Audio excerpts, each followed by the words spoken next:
Crank up the volume and get ready for real-world bird hunting by listening to the Wingmen Podcast by Eastman's.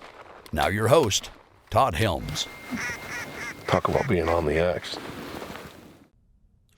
Hey guys, today's episode is brought to you by Federal Premium Shot Shells, and I just wanted to give a quick shout out and say thank you to Federal for standing by the Wingmen brand since the beginning.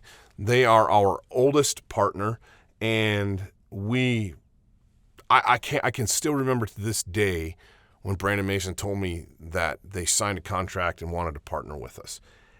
I was so excited because I've been a Federal fanboy forever. I've been using Federal ammunition since way before I was ever involved in the outdoor industry, and I'm a firm believer in every product that they sell, whether it's rifle ammunition, whether it's pistol ammunition, or in the case of Wingmen, shot shells. Everything from their TSS lineup, their turkey shot shells, their high shock lead target loads, man, everything that they have just absolutely kills it.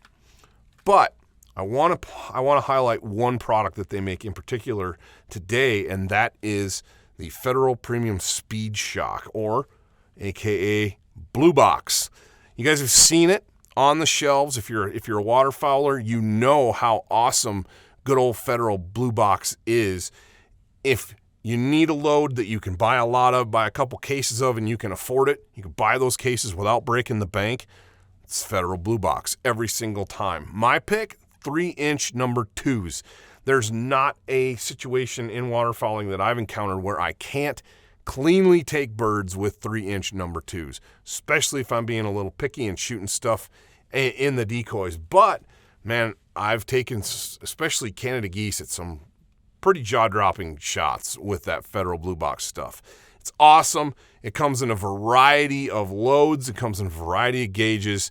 My pick is the 12-gauge 3-inch number 2s. I've shot everything from pheasants on public property in South Dakota where you had to shoot a non-toxic load, to geese, sandhill cranes, and obviously ducks, mallards, teal, you name it. 3-inch number 2 Federal Premium Speed Shock. It just flat kills. Check it out this fall. I know you won't be disappointed. Hey guys, welcome to another episode of the Wingmen Podcast. I have a pretty special guest on with me today. I have Harrison Creed. Harrison is a freelance photographer and videographer that we got to use last year on some of the Wingmen projects and on some of the Eastman's projects as well. Harrison, you're in the truck, man. Where are you headed? I am currently heading down to Arkansas to hunt the timber, so I'm pretty excited. I've never got the opportunity to do this before, so I'm stoked. Okay. Yeah, you're a little broken up, but that's to be expected because you're driving. I hope that this audio is going to work. Do what? I said I'm hoping this audio is going to work for us. Yeah, I have too. Yeah, no kidding. So you're headed down to hunt the flooded timber. What does that entail for you? Because you're not going to be shooting with a gun much. I'm not anticipating. You're probably going to be shooting with a camera. Yeah, so I really haven't gotten all the details. I know there's a few companies that we're going to try and get content for while we're down there. I have a buddy who he's going to be filming a vlog for him, and I am going to be taking pictures, snapping shots for those brands and for the outfitter who we're going with. So, I mean, that's kind of the gist of it. I know we got 3 days of duck hunts in the mornings, and then we might try to get on a goose hunt in the afternoons. And aside from that, I really haven't been told too much information. I'm supposed to get there around 7:30 tonight, so I guess I'll get the lowdown there and kind of figure out what the exact plan is. Cool. So the life of a traveling photographer / videographer, you're just on the road and at everybody's beck and call, huh? Oh yeah, most of the time. I think last year I made the trip from Kansas to Wyoming 7 times. That's a haul. Holy smokes. Well, then we reversed it last year. So that we did it was supposed to be a crane hunt, but just the situation of it didn't turn out to be solely cranes last year. And we kind of mixed in cranes and ducks and some little geese. We did a little bit of everything. But you had a hookup with the Outfit Oklahoma down there in Enid, and we went and hunted with those guys. How did you get hooked up with Shane and that crew down there?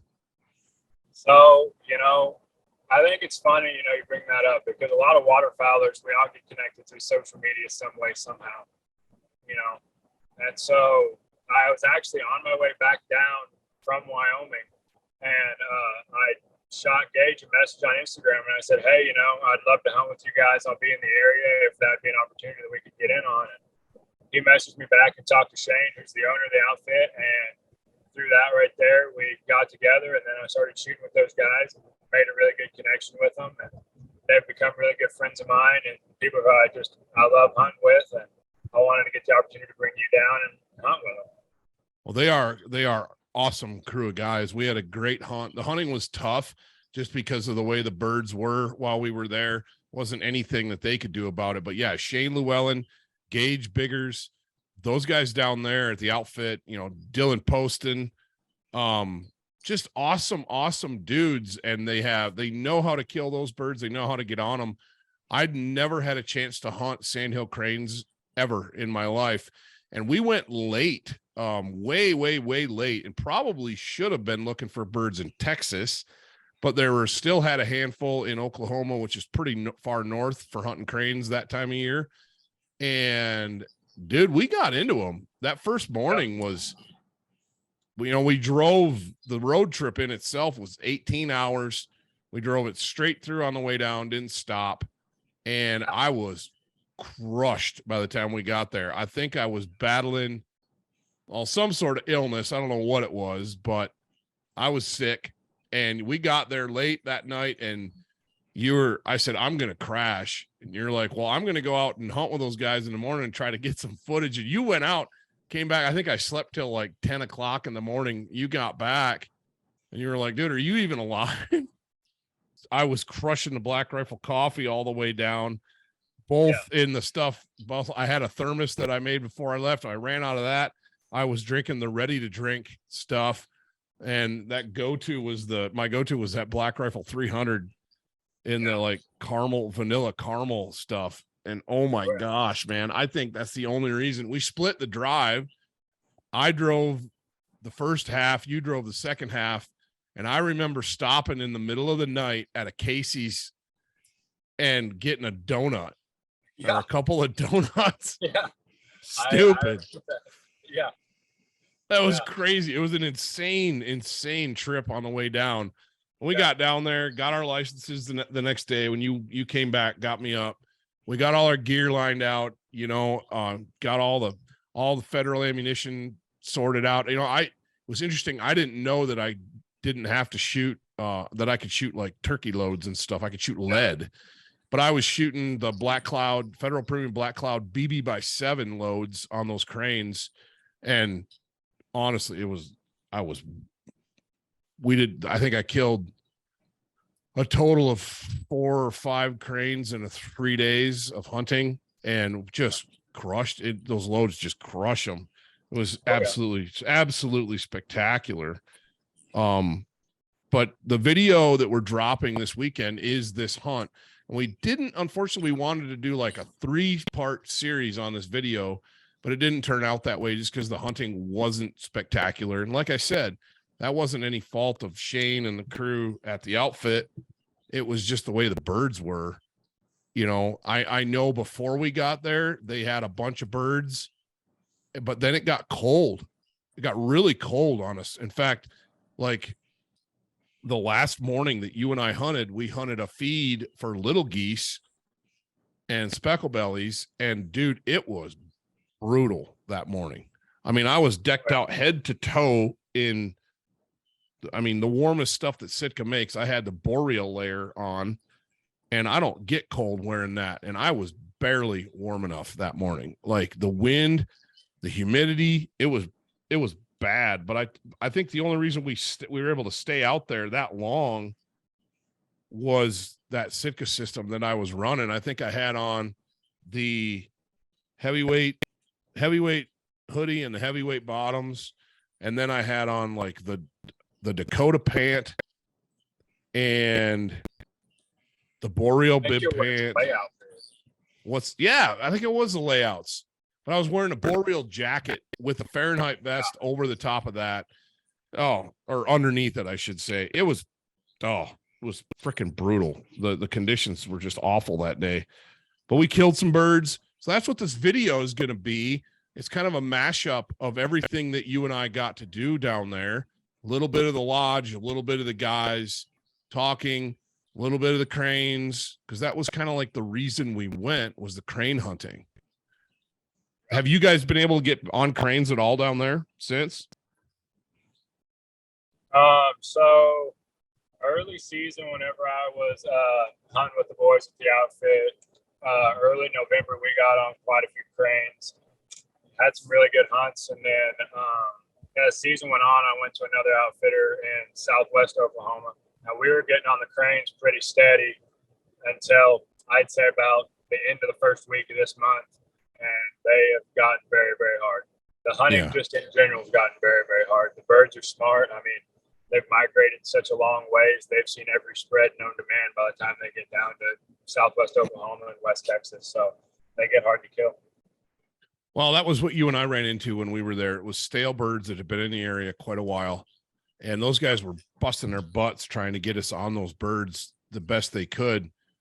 But it was pretty rugged, you know, and there's one part that, and we were there for like the last 3 or 4 days of crane season. I mean, it was the very end of the season that we got on those birds. Man, they were tough. That last day we hunted, I think that was the last day of season. And we had all those birds got up off that roost and flew around. You got some amazing footage, but we didn't shoot any cranes. They didn't decoy. It was bad. Then they went back and they all landed back on the roost. And I still laugh about this because Shane jumps up and he's like, "It's the last day of season. We're going to burn the roost." And we went and we actually jump shot some birds, and it was freaking cool. You know, I understand that you're not supposed to jump shoot roosts, and the only reason that we did that was because it was the last day and he had 8 of us standing there, or 10 of us standing there, that he needed to get on birds. And I get it. You know, I talk about that all the time, about be careful with your roosts. You know, don't be jump shooting your roost. Don't burn your roost. Don't bust up your roosts. Find feeds, find loafing areas, find traffic areas, and leave your birds a safe place to be. Well, Shane and Gage, those guys, they've done that all season long. Those birds have been on there all season long, and they were just hunting feeds. Like the first day, we hunted a feed, and I think we killed 5 cranes or 6 cranes that day. Everybody in the group got a bird, you know, and it was super cool. You nailed some footage. Absolutely gorgeous footage of Gage and his dog with the rec specs on. And I mean, kind of what you think of when you think of cranes, but and then we hunted a second day, and it was a total bust. And then the third day, that last day of the hunt, we went in and man, we made it rain. And we're not including that footage. We were asked not to film that, which I understand. And it's fine. But as far as like getting it done and getting clients on birds on the last day, I gave him a lot of grace for that. I didn't have any problem with it. I thought it was a super cool experience. We got to take home a bunch of crane meat and that's kind of the point, you know? 100%. Yeah. Those guys run a top tier outfit. Speaking of crane meat, old Clay, the cook at the outfit, holy smokes, can that guy cook food? And he cooked up some crane for us. Woof, just like eating steak, man. Oh yeah, it was delicious. And that's one funny thing you talk about cooking crane breasts and different stuff like that. It's a little rabbit trail, but it's funny because you know how whenever we went and did that sage grouse piece and Ed cooked that sage grouse for us? Yeah, so I've had probably minimum 20 clients here down at S-Bar, and they're saying ducks are nasty, geese are nasty, cranes, I don't know.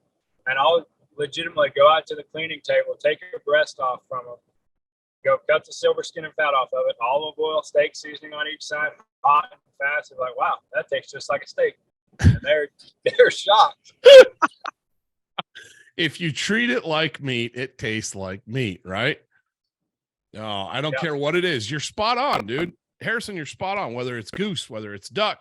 You know, when we were in Canada this last year, cooking up speckle belly breasts, hot and fast like that, olive oil, steak seasoning on a grill in a skillet, dude. And the guys, they just couldn't get enough of it. They're just spectacular. And they're all like that. You know, we did sage grouse like that. You're right. When you helped us film the sage grouse project, it was spectacular. The food, they eat really, really good. And, you know, they don't call them the ribeye of the sky for nothing. You know, they are awesome, but you can do that recipe. It's super simple. You and I did it with duck. We filmed part of that. There's a video that you and I did of doing duck breasts that way. And that's still one of my family's favorite way to eat ducks to this day. It's great. It's yeah, absolutely. Well, I'm excited to drop this video. I think it's going to be awesome. You did an awesome job. You gave us way more footage than what we actually could possibly use. But we were able to piece it together. I'm excited for you to see the edit. And before it drops, yeah, I am too. It's going to be cool. We had a lot to work with. And I think we got a nice little video out of the deal. We got some credit where credit's due with the outfit Oklahoma and Shane Llewellyn and those guys. They are, like I said, they are top notch. And if you're looking for a crane hunt in November, I would definitely go with them. Maybe early December. Go look at those guys. Call them. Check them out on their website. You can find them on social media. The Outfit Oklahoma is where they're at. They have the Outfit Saskatchewan too, don't they? Yes, sir. Or is it the Outfit Alberta? I can't remember which it is. It's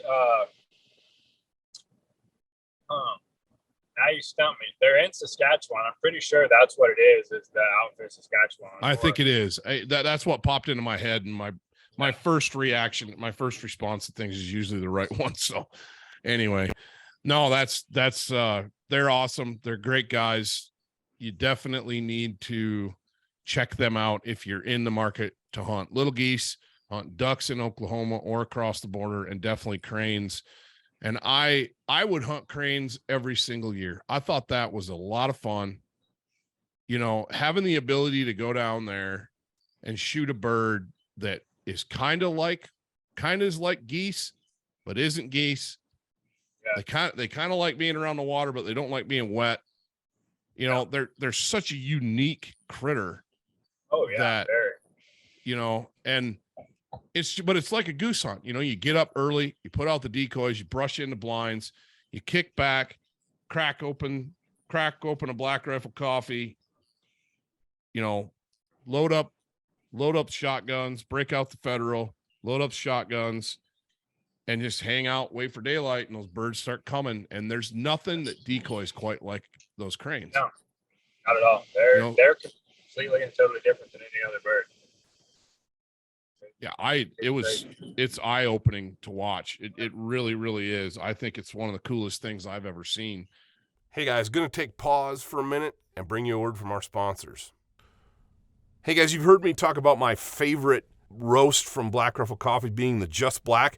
Well, I've also got another favorite for when I don't have time to brew a pot of coffee, or I want something a little sweeter, or later in the day and I want a cold coffee, an iced coffee. And that's the ready-to-drink coffees from Black Rifle. I really like the 300 series. I am a caffeine junkie. Probably not good for me.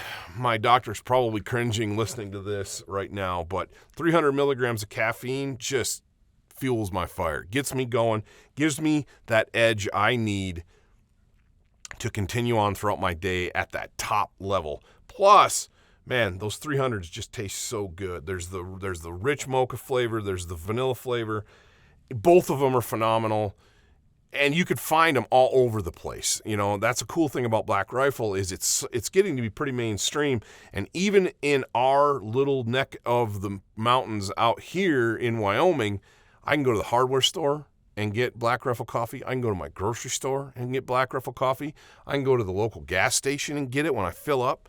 Those ready-to-drink cans, man, I walk in, I grab 2 or 3 of them, I throw them in a cooler full of ice, and midday, pop one, and I'm ready to go for the rest of the day. And that's just that smooth, icy refreshment. Man, it's so good. If you like iced coffee, do yourself a favor and check out Black Rifle Coffee's ready-to-drink coffees in a can. Like I said, you can get them all over the place. You can even order them online. And especially my vote is the 300 series, 300 milligrams of caffeine. Just if you're an energy drink guy or person, I should say, you're probably consuming too much caffeine anyway, so why not take it up a notch anyway and go all the way to 300? Just do it. Anyway, Black Rifle Coffee, thank you for sponsoring today's podcast. And guys, check them out. You can go online, you can order it there. You can get a Black Rifle Coffee membership, get decals, whatever. There's a cool company, cool product, great group of people, and it's veteran-owned USA, baby. Check it out, blackriflecoffee.com. Thanks again, guys, for sponsoring today's episode. But anyway, it is what it is. But dude, you're catching me. I'm sorry if I'm a little tired. You're catching me after about a 6-hour duck hunt this morning. We went out and smashed some birds, but we're running into the same thing that you said you guys did in Oklahoma, where our birds that we still have are stale. I mean, yeah. The weather's warm up here. It's rugged, man. I mean, it took in my number one honey hole spot took us 6 hours to shoot a 4-man limit today, which normally in the last couple weeks, it's been 45 minutes to pull that off. You know, we went for like probably a 2-hour period this afternoon or this morning where we never saw a duck. There was nothing flying. And, you know, you did some filming for us in that spot last year. So you can imagine if there's nothing in the air for a certain amount of time, it's like, what's going on? Yeah, 100%. That place is normally stacked. Yeah. So have you seen birds drift back north, like up into Kansas and stuff? So it's actually funny you mentioned that. So we hadn't seen so many birds drifting back north, but I talked to Gage on the phone actually about 6 days ago because we didn't have hardly any ducks. We had a few geese, we had some cranes, but didn't have any ducks. And I messaged him because I don't know if you saw on his Instagram about Enzo, he cut his ear. And I asked him what had happened. He called me, and I figured out where all the birds were because he said, yeah, we killed 120 ducks today. We killed 80 geese and then 70 ducks in 2 groups the day before. So we haven't so much seen them, reverse migrate, I guess you want to say. But from talking to all of our buddies up there are a lot of birds up in that area right now. Oh, that's cool. That's cool. I'm glad. That's good to hear because we definitely have seen a massive reverse migration. You know, when the whole country was in the throes of that extreme cold a few weeks back, it froze us up solid. You know, yeah. The one blind that you helped me film when we had Ramsey Russell out last fall, where we filmed the second day, that blind's unhuntable, and at one point it looked like an ice jam. The whole river was completely frozen over. Ice was stacked up 30 feet tall. The ice jams down there are still 15 to 20 feet high. You need a ladder to be able to get down to the river. And the blind itself is like a hockey rink. All my decoys that I hauled down there are frozen into about 1.5 feet of ice. And it's unhuntable. And it's a shame because there's a bunch of birds down there because it's not being hunted. But that's not a bad thing necessarily because it's given those birds a safe place to be. And like I said, on Sunday morning, we had some guys shoot the roost up on us. And they did it a few minutes before shooting light. But I'm more concerned about shooting up a roost. But, you know, I can't blame guys too much either because it has been so slow for so many weeks here that guys are just desperate to get in on birds. And if they find a bunch of birds, they're going to go shoot them up. and you just have to adapt. You have to find new spots. Trying to find some of these little places here and there, but man, so many of our birds have gone back to Montana.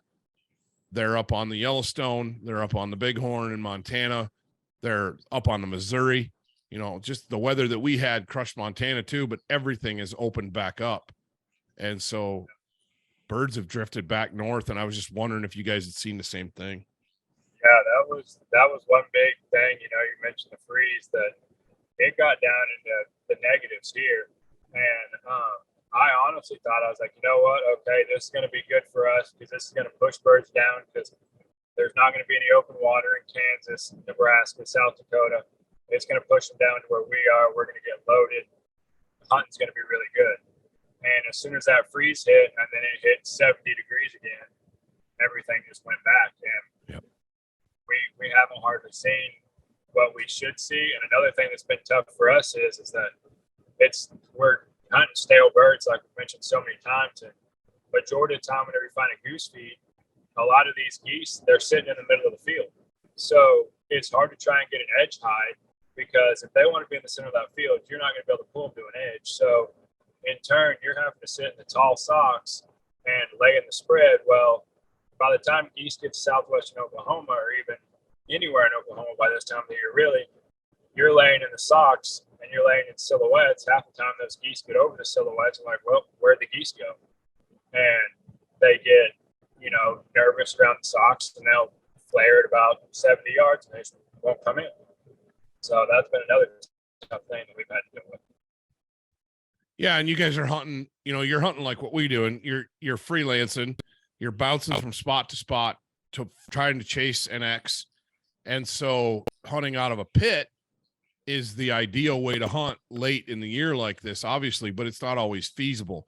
I have a spot right now that it's the perfect candidate for a pit, but the farmer will not let me put a pit in, which I understand.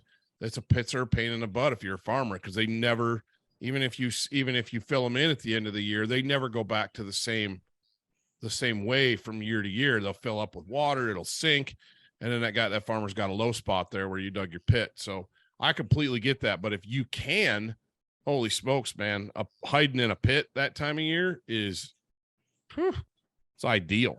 Absolutely ideal. One of our guides that we have, he's originally from Colorado, and he guides with Front Range Guide Service. If you've ever heard of them down there. And, yep. They got a ton of birds, and that's all they do is hunt out of pits, and they're really getting after them right now. Yeah. Yeah, no, it's definitely been interesting. That's for sure. Oh, goodness. Well, dude, I'm excited for you to see this video. I think it's going to be really good. What else have you been up to? Really, trying to keep that fiance of yours happy. Yeah, that has been one thing that's been definitely first priority. Any chance that I get, or if we have, I'm 3 hours and 45 minutes from home. So if I have the next day off, we don't have clients, you best believe as soon as we get done hunting that morning, I'm taking a shower, I'm packing a bag, and I'm going north for the night. And then I'll come back down the next afternoon and get ready to hunt again. But I try to spend as much time as possible with her, and her birthday's coming up February 3rd. So I'm going to go back home for 5 days, and then I head to Arkansas for a month to go do snow goose hunts. And then, so once that's over, I'm taking a break for a little bit.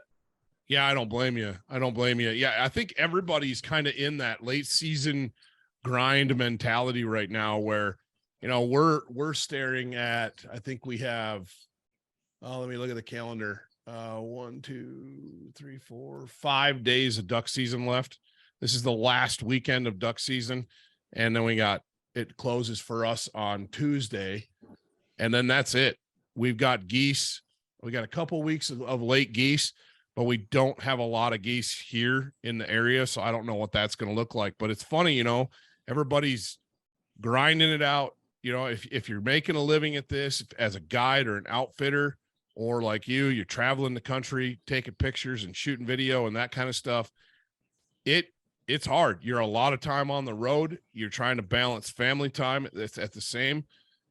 I'm fortunate in that regard because I get to be home every night. You know, the last trip I did was in September to Alberta. Otherwise, all my hunting's local, and I get to see my kids and my wife every single evening, which that's huge. That's absolutely huge. But yeah, I was interested to see how you were keeping that peace. Yeah, it's one of them deals too that I told her. I said, you know, right now before we're married, this is a time where I'm making sacrifices with time being at home in order to prove myself more in the industry and give myself more of an opportunity to get the content that I need to get to then be able to show the people who I need to be with content wise, hey, I can do this. And then in turn, I'm not going to have to work as much. I'm going to get to be home more and I'll make more money all in all. And so that's what I'm doing right now is I'm just trying to grind it out and prove that I can, you know, get the best content possible and build a portfolio and, you know, show brands what I can do, because this season was a real grind for me because November I hunted probably, between deer hunts and waterfowl hunts, probably 20 days total in November. But since December 3rd until today, besides, I think we took 4 days off at Christmas, I've had 5 days off of hunting that I haven't been in a blind. Yep. So it's been a lot of early mornings, a lot of late nights, and it's been a grind, but I'm believing it's going to pay off and it's all going to work out. Yeah, absolutely. I think it will for you. Who are you working for? Who are you still? I know for a while there you were working with Savage a little bit. What so brand wise, still do some stuff with Savage, for me, and then Big Al's Decoys. I'm working on getting on some stuff with Heyday, which used to be Lifetime Decoys. Right. And then right now I'm actually going down to do this shoot, and Shen is a part of it. So see if we can get anything going with them for the future. That's awesome. I was curious. Like I said, I knew that you had done some stuff for Savage with one of their new rifles, with the Eastman side of the brand this year. You were down in Colorado with those guys early in the year, so that was cool. But you're just kind of out there.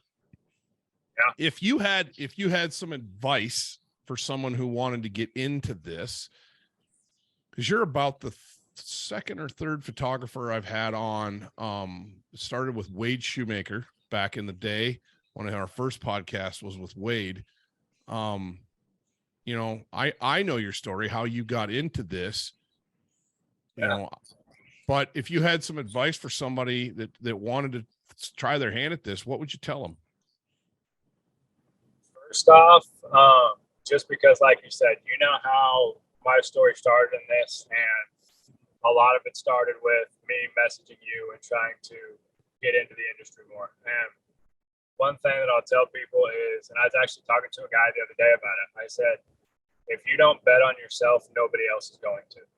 Because if you're new at this, 9 times out of 10, you're not going to have people reaching out to you to do content for them or do different things such as that. So you're going to have to put yourself out there and do what I did. I reached out to Todd. I said, hey, you know, can I do some Wingmen stuff sometime?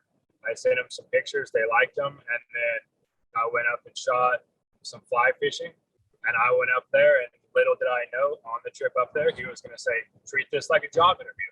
And I was like, oh, this just got really serious really fast. So we went out, and, you know, I did what I could do to get some cool shots, even hung off the side of a drift boat. And, you know, it all worked out, and met some really, really good people through it. Another thing that I definitely say is never stop shooting, because the one thing that I've learned is that there's going to be shots that you want to get whenever you're on a hunt. And yeah, those shots are important, but the second that you put your camera down, it's going to be the time that there's a shot that you should have gotten. So always have your camera in your hand, always be learning and networking. Always build your brand, and don't do anything to tarnish that. I mean, I guess that's the ex-college athlete coming out in me, but you as a person, especially as your own business owner, you can say, you're building your own brand, and you have to, carry yourself at a higher level than a lot of other people have to carry themselves, because no matter what you do, that comes back on you and your character and what people think of you. And you always need to put your best foot forward, be the best version of you that you can be. I think that's solid advice for not just freelance photography, but just life in general. I would agree with you on every turn on that. I think that's awesome. Cool. Well, I'm excited for you to see this video, this Oklahoma hunt.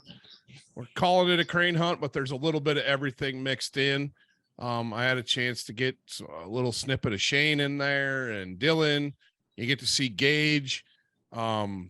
Obviously, with all the stuff we shot, we could have made this thing an hour and a half long, but we really wanted to distill this video into the elemental experience that you and I put together down there. And I think we nailed it. I think we nailed the driving.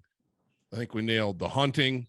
Like I said, there were some parts of that Oklahoma hunt that were out of our control and out of the outfitter's control as well. Number one being birds, but another part of it was, the guys that we freelanced the very first morning. We hunted with a guy named Donnie from Florida, and Donnie never shot a crane, and neither had any of the other guys in his group. And they were with a different outfitter who had screwed them over like 4 days in a row. So they canceled what they had left with him and got a hold of Shane. We jumped in with those guys, and everybody killed a crane that day. And Donnie's actually makes a little cameo in the video, and that was pretty cool. Yeah. That told me the caliber of human being that I was dealing with when it came to Shane Llewellyn and Gage. And the outfit Oklahoma, it wasn't just, your regular, book clients and take their money type of deal. Those guys really bust their butts to get clients on birds, and so we were dealing with difficult birds. And unfortunately, we were dealing with another group of clients on that trip that were absolute jerks. And yeah, you and I were not staying at the lodge. We were staying at a hotel because they had booked the lodge, and then they didn't stay there because they wanted it exclusive access. But these guys also wanted to have their own bathrooms. Anyway, I felt bad for Shane and the crew. These clients were difficult. They were demanding. They weren't very dedicated to the hunt. And honestly, we had one hunt in particular where they cost us birds because they threw a little fit, stormed out because the morning was a little bit slow and it was cold. And then as soon as we got back to the truck, all the birds showed up. When in hindsight, Harrison, I should have just said, you know what, that's fine. You guys leave. We're staying. Yeah. We're going to shoot these birds when they come back, and we'll pick all this stuff up by ourselves. That's what we should have done. I agree. And it was funny because to me, it's, you tell the clients we're hunting a loaf. Okay. What should that tell the clients? These birds are going to go feed, and then they're going to come back to water. You're going to have to sit there a little bit longer before the birds come in. Right. And I guess they didn't get the gist of it, and that's not what they want to do. So they left. And as soon as we got back to the trucks, I'd say 200 geese just started dumping. Oh, dude, it was, if not more. I mean, we would have rained them out. It would have been silly, just silly. And we should have stayed. I should have made that call and been like, no, we're staying, but I didn't. It is what it is. But my point with that is I'm not saying that to just run these guys down, and I'm not going to say their names. My point of that is, if you're listening to this podcast and you're thinking about going on an outfitted hunt, give your outfitter some grace. I mean, you should be demanding. You should be asking for the best that outfitter has to give. But at the same time, you need to be understanding that if there's other clients in the group, they have needs, they may be difficult to deal with. You don't want to be that person. You want to to pitch in. You want to help with decoys. You want to help brush blinds. You want to make yourself useful. Yes, you're paying for an experience, but you're paying for access to ground. You're paying for expertise in the in the hunting to get you on birds. You're paying for a lodge most times. You're paying for food most times. A little bit of hospitality goes with that, but you're going to get the most out of your hunt if you're willing to help out, and it's never, man, I just don't get when people just want to be weighted on hand and foot. And if you're one of those people listening to this podcast, sorry, but that's the way I feel. And I think you're missing out on a lot in life if you just want to be waited on and catered to all the time. You're gonna get way more, and you're gonna get respect, as well if you're willing to pitch in and help out. But anyway, I felt bad for Shane and those guys that day because that was a tough. They were between a rock and a hard place. They had us trying to film, and they had to please these clients at the same time. The birds were really tough, really stale. Hunting was really hard. We help scout every single evening, which that's what I want to do. I don't want to sit on my duff. I want to get out and scout and have a good time, see the countryside. I'd never been to Oklahoma. I'd never been to that part of the world before. I wanted to check it out. And we got a lot out of that. It was super cool experience. And I would love to go back someday. I'd like to take my dad there in late November, early December sometime and shoot cranes with those guys. Shane Llewellyn and those guys run an awesome setup out there. And it's just super cool. And anyway, oh, go ahead. No, man, go ahead. I was winding that up. I just wanted to say it's cut your outfitter some slack because they have a really hard job, and most of them, there are some crooks out there, and you'll be able to tell, if you're not getting into birds morning after morning after morning, and you're talking to other hunters or seeing other hunters that are, and you just feel like something's off, chances are it probably is. If you got a guy that's just lazy and not taking care of you and doesn't really want to put the work in, that's going to show. These other, if the hunting's just lousy because the birds are stale and your outfitter's out there busting his butt all the time, you can only control so much, Yep. That's basically, you covered what I was going to say, because it was just, trust your guides, because, don't get me wrong. Yeah, there's always that one exception to the rule, like you just mentioned, where you'll be able to tell if something's off, but your outfitter is not going to try to put you in a position to fail. So trust your guides and what they do to put you in the best place to kill as many birds as you possibly can. Yeah, no, I agree. I agree 100%. The guys that are hungry, the guys that are getting after it, their livelihood depends on repeat clients. They need to have happy clients who want to come back and who recommend their services to other people. And the guys that want it that shows, man. They bust their butts. They're up early. They're out late. They take the time to hang out and be hospitable, and I'm not talking about personality things, because everybody's personality is different, but just look for that work ethic, because not every hunt you go on is going to be a banger. It's just not. But well, cool, man.